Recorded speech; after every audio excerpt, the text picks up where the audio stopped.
So I am the history that refuses to be forgotten. I am the voice of my ancestors. My tone is severely mistaken for anger as I recite Yanyonker's poetry. I hope you see beyond my hand gestures. The slave traders were interested only in healthy young men and women, so this meant that the African societies lost their best workers, the beginning of imperialism. In Britain, capitalism was more developed than anywhere else, so in 1807, the British government decided to stop the slave trade. How ironic, because that only meant that 77 years later, the Berlin Conference would soon start the African states trade.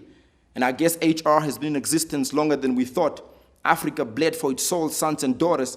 It was colonialism that introduced the idea of land grabbing.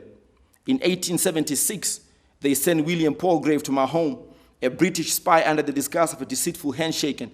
And I guess the clue was in his name all along, because soon after that, we became masterminds in digging more graves. The Nama chiefs in a meeting with Palgrave said, and I quote, "We do not require assistance from anybody and can defend ourselves as a united body." And suddenly it hit me. Could this have been the inspiration of an organization established 138 years later on the 24th of October 1945, what we now know as the United Nations body? See, I don't bring up history to evoke anger. I bring it up to remind myself of the journey walked in the damp cloth of liberation with the blood of our liberators. And as I scroll through the memoirs of Anne Frank, you guys remember Anne Frank? Awesome. So as I scroll through the memoirs of Anne Frank, I shriek.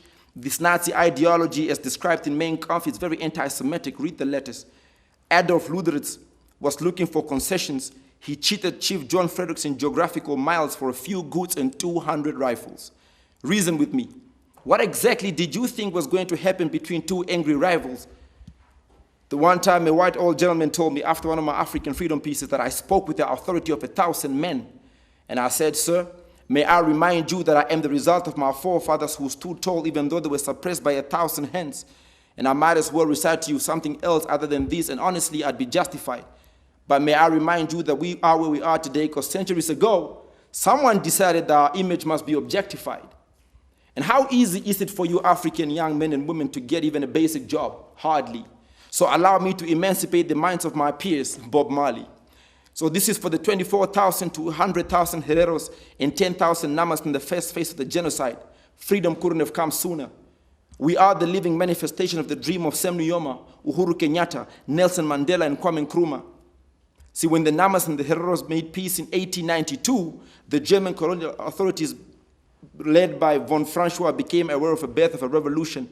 We want our land back, you know, the land that was given to the increasing number of German settlers between 1904 and 1908 through brutal colonial oppression.